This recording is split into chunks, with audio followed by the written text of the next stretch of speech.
This episode of the Multiamory podcast is brought to you by Quip, modern oral care delivered. For a free refill with your first order, visit tryquip.com/multiamory. As might make sense, the more out you are as being poly or non-monogamous, the more discrimination you're liable to report, which makes sense. You know, the more people know about your lifestyle, then the more they might discriminate against you. But the more important polyamory or non-monogamy is to your overall sense of identity, the more you perceive being stigmatized. If you're happy with the same old ways of dating, if you enjoy sucking at communication, and you have no desire to improve your romantic life, then our podcast might not be for you. But if you want some out-of-the-box ideas to deepen your current relationships, broaden your sexual horizons, develop a better understanding of yourself, or learn more about non-monogamy, then you've come to the right place. I'm Jase. I'm Emily. And I'm Dedeker. And this is the Multiamory podcast.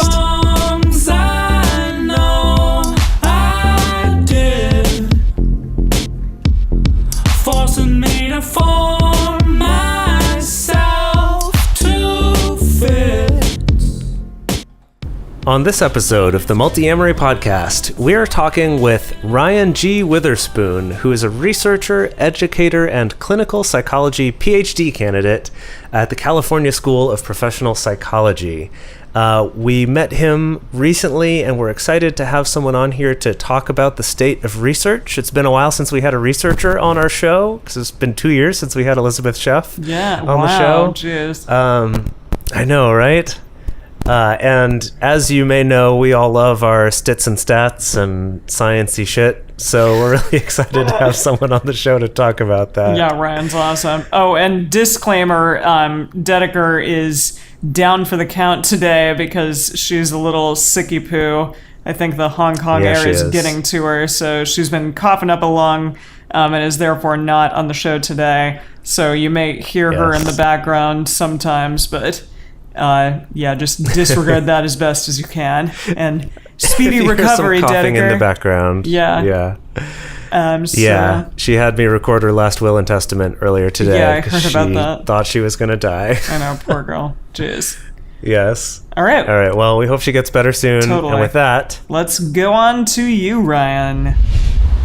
All right, and here we are with Ryan Witherspoon. Hello, Ryan. Thanks for joining us. Hello, Welcome. my pleasure. Thanks for having me. Yeah, totally. So we met you, we've talked to you online before, but we met you in person just recently at a panel discussion where we also met our last guest, Aaron Tillman. And we met you there as well. And you are currently doing research on non-monogamous relationships. And that's how I'd first heard about you, because somehow I got on your email list to be a respondent for your studies.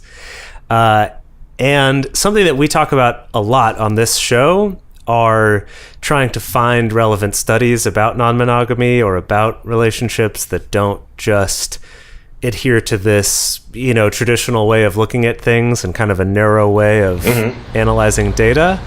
Right. And so we were really excited to actually meet someone who's doing that kind of research. And so we're glad to have you here to talk about that.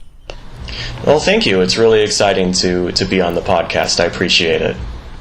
So who are you, Ryan, exactly? Can you introduce yourself for us? Yes. Tell us a little bit about what you do. Sure. So I'm currently working on my Ph.D. in clinical psychology. I'm training to be a clinical psychologist, and I've got 1 more year left to go on that. And I'm a researcher and educator for alternative relationships, alternative sexualities. So I do a lot of research on non-monogamy. I train mental health clinicians on how to work with non-monogamous people, kinky people, things of that nature. And then I'm also a psychotherapist trainee, so I see clients as well. I'm not licensed yet, but I'm working towards that. So you see clients through the university as part of that program? Yeah. I'm still in my clinical training, so I rotate each year to different sites. I've worked at colleges. I work with older adults right now. Next year, I'll do my internship at a university. So, and then after that, I'll be able to see private patients. Oh, lovely. Nice. Yeah. So it's been a long road. Thank you. So, I guess just to kind of get us started, can you tell us, well, two things. I guess, like, one is, why is this kind of research important? Like, why is this important enough that you've decided to do it? And then also, what kind of stuff are you researching right now? Sure. So this research is important because non-monogamous relationships, and by that I mean those that are consensual, just as, a default, they're so common. We have studies now that show that 21% of American single adults have tried non-monogamy in the past, and that 3 to 5% of American adults at any one point in time are in a non-monogamous relationship. Wow. And then some proportion of that is going to be polyamory, and then others, open relationships, swinging. But 3 to 5% is a huge number. To put it in perspective, 1.5% of the population are natural redheads. And how many redheads do you know? So very double few. That. Yeah, very few. No, but actually, more than one might think. Yeah, exactly. So we're talking about a very large minority of people, and it's just vastly understudied. There's only maybe a couple hundred studies ever done on this population, and that might sound like a lot, but it's actually not a lot by far. So the research on this is really in its infancy. Yeah. I think of Eli Sheff. I think of Eli Sheff, Dr. Elizabeth Sheff, as being the one person off the top of my head who also does research on non-monogamy, and specifically children and non-monogamy. She's wonderful, and she and another researcher, Dr. Paoletta Corioli in Australia, are the only ones that have looked at polyfamilies with children.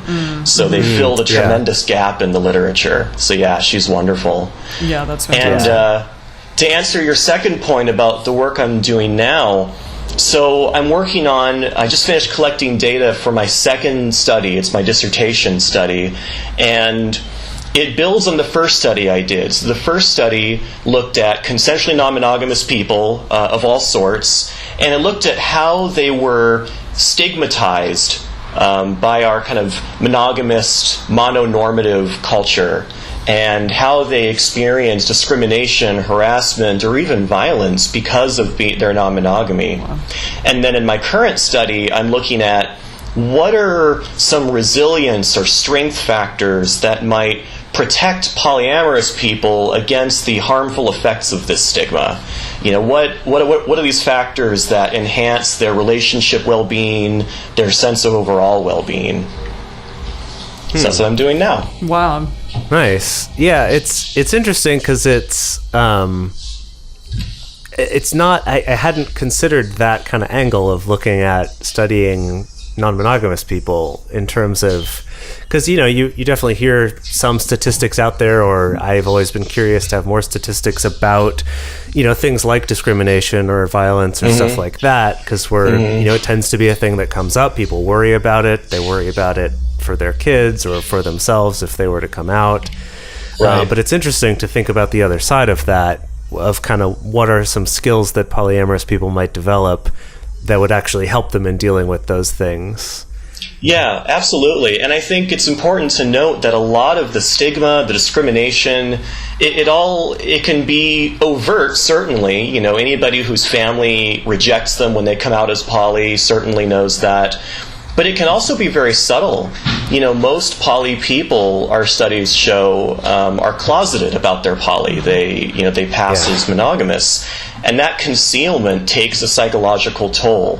And if you are out as poly, any poly person listening to this probably can remember times when they've had friends ask intrusive questions, or make off-color jokes about poly, or make negative assumptions. And those are all stressors, and those build up over time, but often kind of beneath our awareness. Yeah, wow. Little microaggressions against polyamorous That's exactly people. what they are. Yeah. Microaggressions, yeah. Absolutely. Well, and along that note, what exactly have you found in your research so far? Are there any interesting findings, or do you have a direction where future studies may go?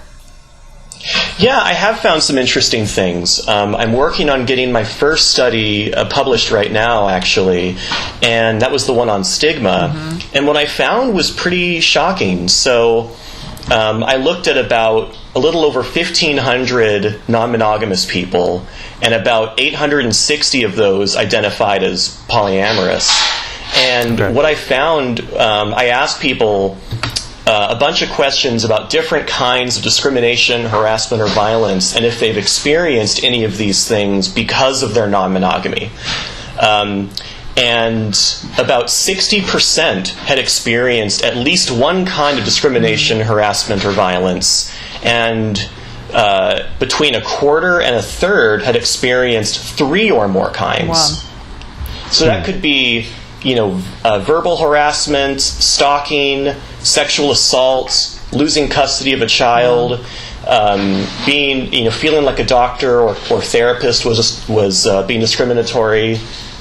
So these are really large numbers. And what I found was that certain things could predict them a little bit. So as might make sense, the more out you are as being poly or non-monogamous, the more discrimination you're liable to report, which makes sense. The more people know about your lifestyle, then the more they might discriminate against you. But the more important polyamory or non-monogamy is to your overall sense of identity, the more you perceive being stigmatized. Interesting. So each one kind of predicted the other.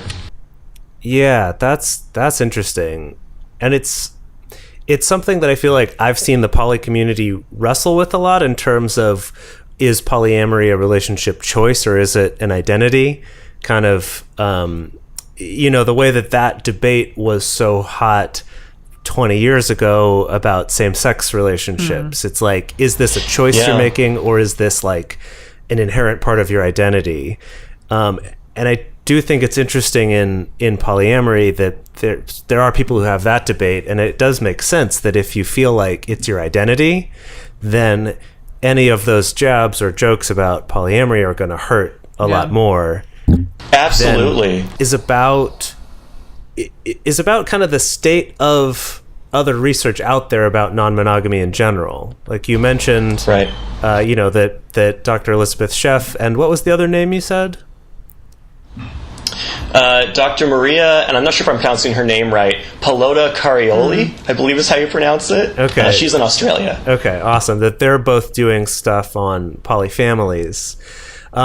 I was curious, have you noticed any trends out there in terms of what kind of research people are doing, or any, I don't know, optimistic or problematic things that you're seeing in the direction that research is headed? Sure, I have noticed some things. First off, research on non-monogamy is really ramping up. They did a recent article came out analyzing the research to date, and they found that more studies have come out in the last 10 years on non-monogamy, polyamory, by double than the previous 100 years. Sure. So research is picking up, and what you're starting to see now is, before it was kind of a lot of independent researchers publishing in smaller journals, and now you're seeing these articles come out in top-tier journals. You're seeing a couple of university-based researchers with full labs doing work on non-monogamy. So that's been really exciting. The quality of research is going up, and it's being taken more seriously the more that clinicians are seeing this in practice, because this is so common. That makes sense, yeah. That the more clients you have who are practicing it, they'd be like, oh, hey, actually, I need more research about this.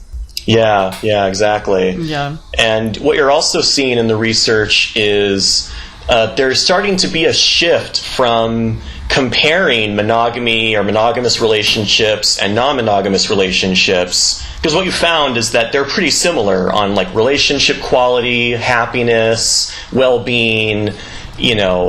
Some studies find that non-monogamous relationships even have greater intimacy or communication. Some find they're similar, but now you're starting to see non-monogamy, polyamory researched really as its own thing, as its own culture, its own subculture, looking at it in context. And that's great. And it kind of parallels the way that like lesbian, gay, bisexual research developed over the decades. It started off with them comparing LGBT people to heterosexual people, and then it started saying, well, wait a minute, let's look at LGBT folks in the context of their lives. What kind of stresses are they under? What resilience factors do they have? And that's what you're starting to see in the non-monogamy literature. They're looking at stigma. They're looking at stress. We're starting to look at the positive benefits of non-monogamy. Things like enhanced communication, enhanced trust. So I think the research is getting more sophisticated. But we have a long way to go still, of course, because it is still highly stigmatized, even among researchers. Wow. Well, that's a good segue actually into our next question, which was about what are the particular challenges in studying non-monogamy and polyamory? And I think one of them is what you're saying right there, but I wondered if there's anything else. Yeah, that's definitely a challenge. There was a study that just came out that found that researchers that present positive findings on polyamory are perceived to be more biased than those who present negative findings. Huh. So, but I think the biggest challenge, in my opinion, is that we need to get better about separating polyamory as an identity and polyamory as a practice, because we use the same word for both. And not all people that practice polyamory identify as polyamorous, as we know, and not all people that identify as polyamorous practice poly in a way that other people would say is poly.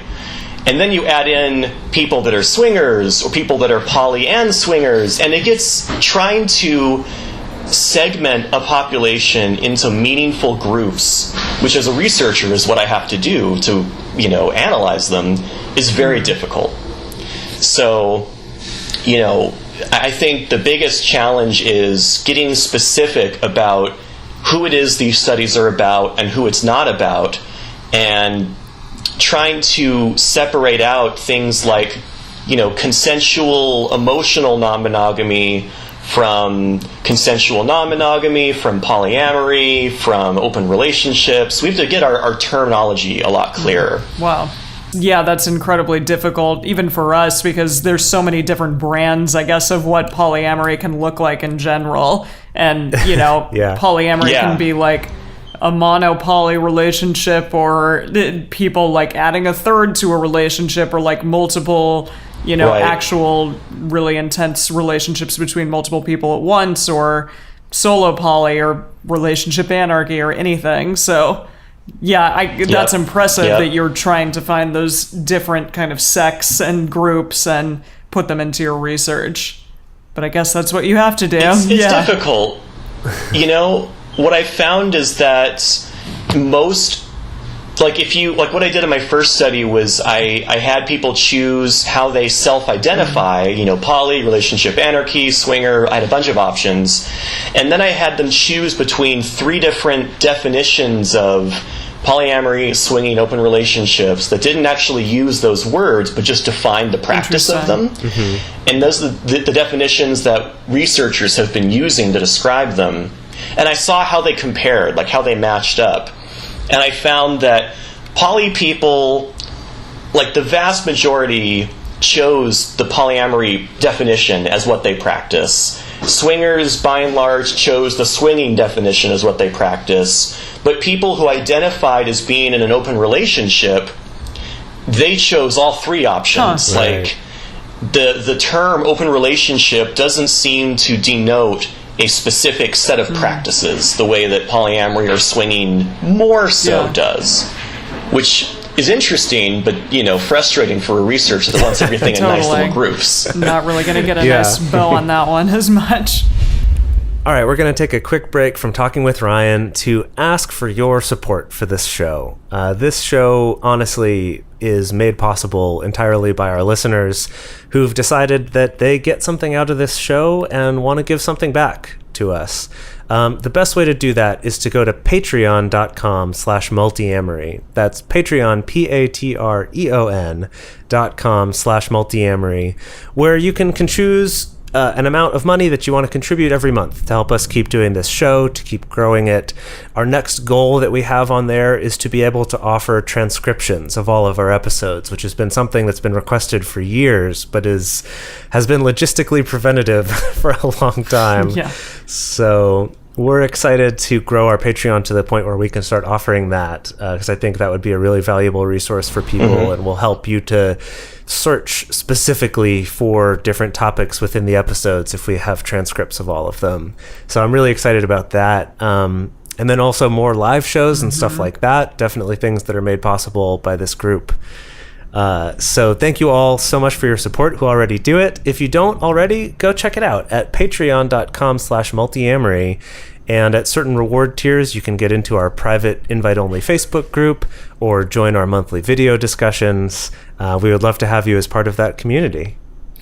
And if you don't really know if you want to go to Patreon yet and contribute some money to us, then if you would be so kind to go to iTunes or Stitcher and write us a review, we would really, really appreciate it. The reviews actually help us appear higher in search results, so it's very, very helpful to us. Plus, I personally do this because I know that it's helping people out, and to hear about that feedback via a review is huge and means so much to us. So again, if you could take a couple minutes, go to iTunes or Stitcher and write us a little review, it would be very, very appreciated. Yes. And then lastly, our sponsor for this episode is Quip, Modern Oral Care Delivered. Yeah. So Quip make these really cool, easily portable electric toothbrushes that come in cute little colors. Emily has one that matches her laptop. Yep, it's gold. Chrome gold. I have a fun little bronze colored one. But anyway, I remember I saw these maybe a year and a half ago or something. Someone at my old job had posted about it on our work forum, and he was like, these look really cool, I want to get one. And I remember thinking, man, for traveling, like when I go to Japan, or at the time didn't even know I would be doing this crazy traveling like I am now, being in Hong Kong and then going all over the place. But I thought, man, that would be great because my Sonicare is huge and bulky and I have to bring a charger. And this thing just works with a AAA battery. So it's easy to replace. It feels great. I love it. And if you sign up, you get a subscription so that you get new heads for your toothbrush every 3 months, as well as refills on your toothpaste. They also have, other dental care things that you can get as well. I've been a big fan of it. I love mine. Emily, I know you have enjoyed yours as well. Oh, yeah, it's the best. It's great. And mine actually died for a while, but then they were so nice, and they got me a new one free of charge, which was really lovely. So now I can use mine again. But that was just a faulty mishap that rarely happens. But I love mine, and I know Jase loves his, so highly recommend it. Yeah, totally. So if you want to check it out, you can get your first free refill. So the new head for your toothbrush will be free if you go to tryquip.com/multiamory, and part of your purchase will go to support our show. So thank you so much for that, and we hope you enjoy brushing your teeth. and think about us every time you do. And now back to you, Ryan. When I was filling out the survey for your most recent study, the one you just collected the data for, and I had a really hard time on the section that was asking about hierarchy. It was asking about, how you practice hierarchy. And it was challenging because I'm someone who identifies more on the solo polyamory side of things. And that as a podcast, we generally espouse a fairly non-hierarchical, or at least not prescriptive hierarchy. But in your questionnaire for your study, it was much more about just descriptive. It was like, do you do you have someone who you might prioritize when making life decisions? And it's like, well, yes, but like I would hate to call her a primary. Like that bothers me a little bit. So that was one that I had to like sit there and struggle, and finally was like, fine, I'll put this, but I don't like it. Interesting. Yeah. Yeah, I think you bring up a great point. That question was definitely meant to be more descriptive, but even no matter how many options I offer, there would have been someone left out who was saying, no, this doesn't work for me. And it's difficult because we have to balance the desire to gather meaningful information, but also the desire to represent that information accurately. Represent the participants accurately. So it's a tough wire to walk, I think. But it's interesting. Like my first study and another big study that just came out found that the most popular or most common hierarchy status is some sort of hierarchy. By about half. About half of poly people are hierarchical in some way, and then about a quarter are non-hierarchical, according to these data. And then the other quarter. And then another quarter, there's other options, having like hierarchy but no primary, etc. But it is interesting that hierarchy is more common, but it seems like the trend in the poly community is away from hierarchy these days. Well, and that's why I wish we had more data from the past, because when I read things like the book Opening Up, I'm not sure if you've read that one. It's by Franklin Vo. I have. You have? Okay, yeah. So the book Opening Up, I loved because aside from being his own memoir, it was kind of like a history of the polyamory movement. Do you mean more than two? Yeah, more than two. No, not I opening. mean, sorry, not Opening Up. I mean The Game Changer. The Game Changer, yeah. Oh, Game Changer. I have not read that one yet. Good. Okay, sorry. So the Game Changer is the second book by Franklin Vo that's more of a personal memoir of his experience, growing up and being like, why do we have to have just one person to ourselves, to, having his long-term marriage while being poly, being one of the kind of leaders on the early like BBS systems and bulletin board stuff about polyamory. And that he was kind of one of the first people in that movement to start advocating for the rights of secondary partners and kind of questioning this idea that any other relationship kind of happens at the good grace of the primary partner. Right. And things like veto and stuff like that.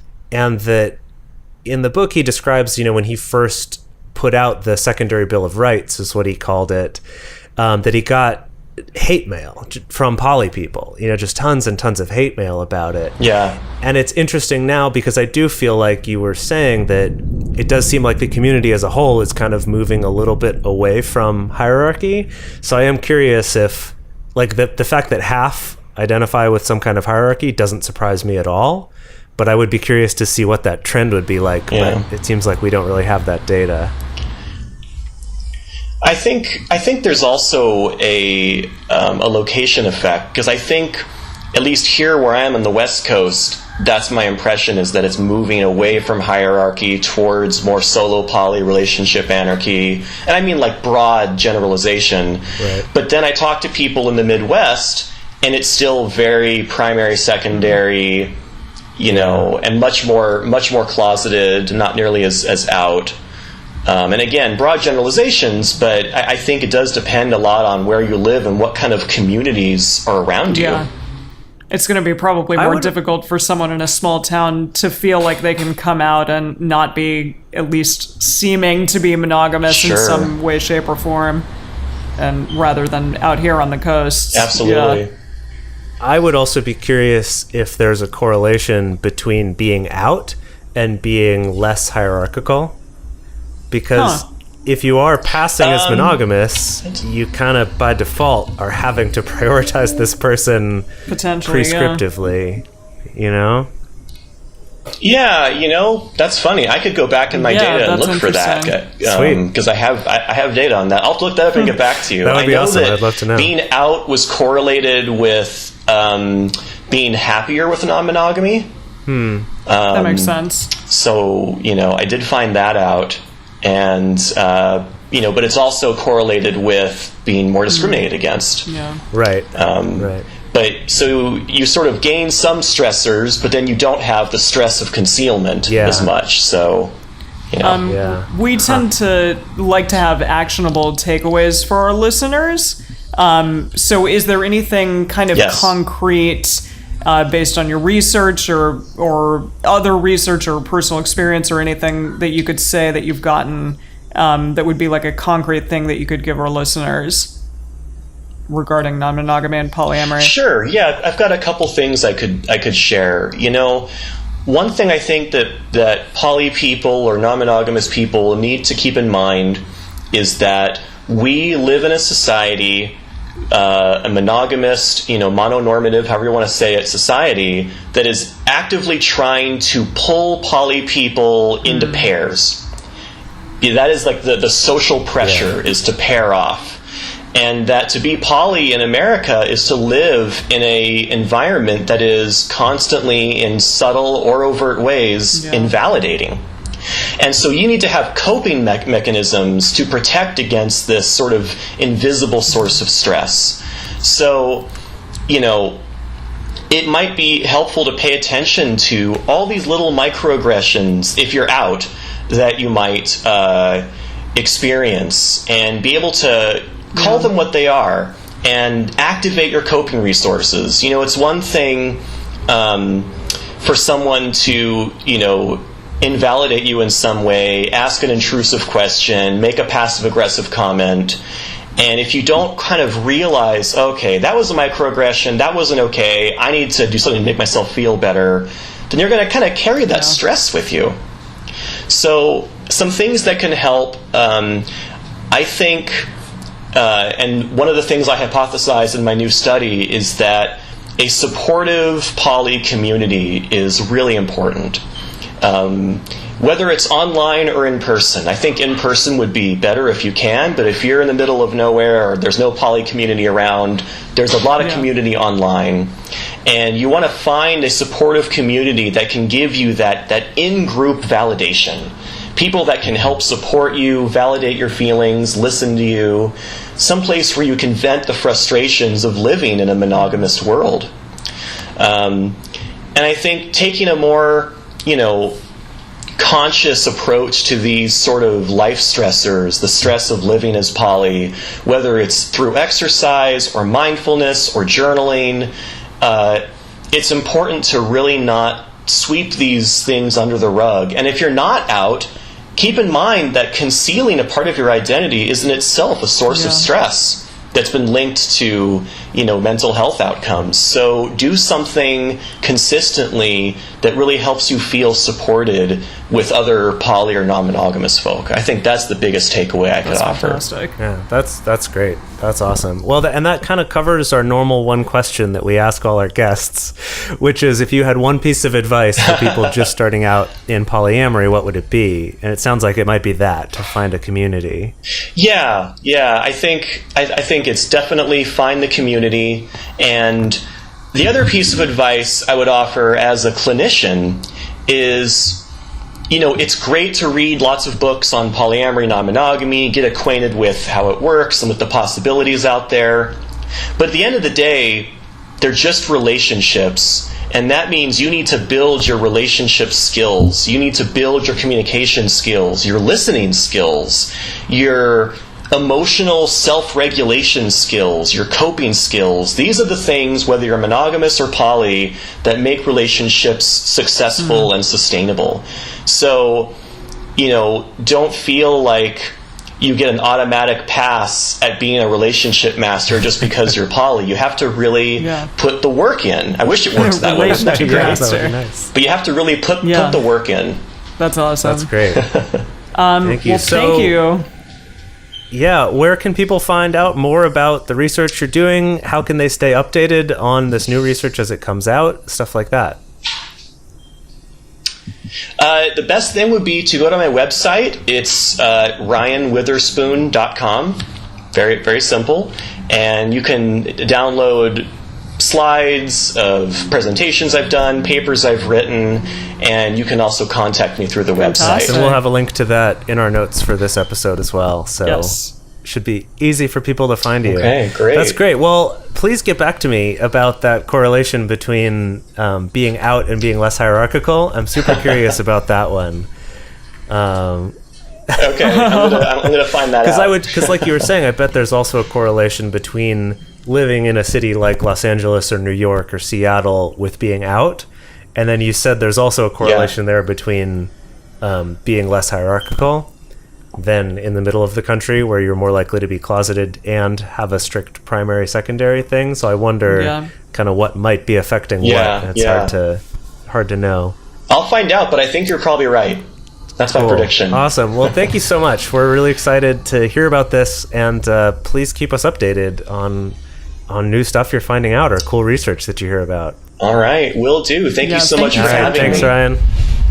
Yay, thank you so much to Ryan. That was super, super awesome. I'm very, very interested to see what else, what other research he comes up with and what his findings are for the most current research that he's done.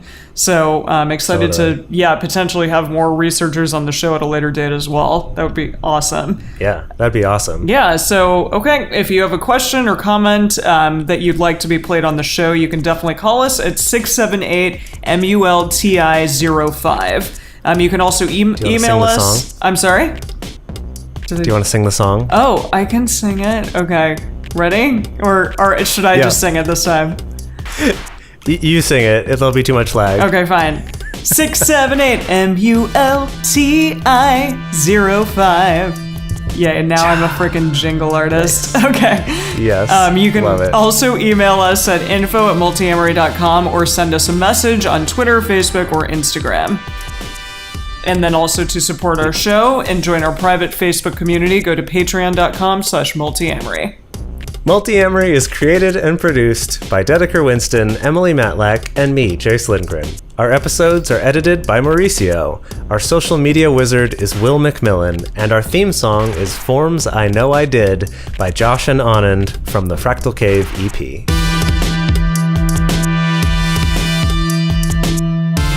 I'm Tina Horn, author of Love Not Given Lightly and host of the Wire People Into That podcast.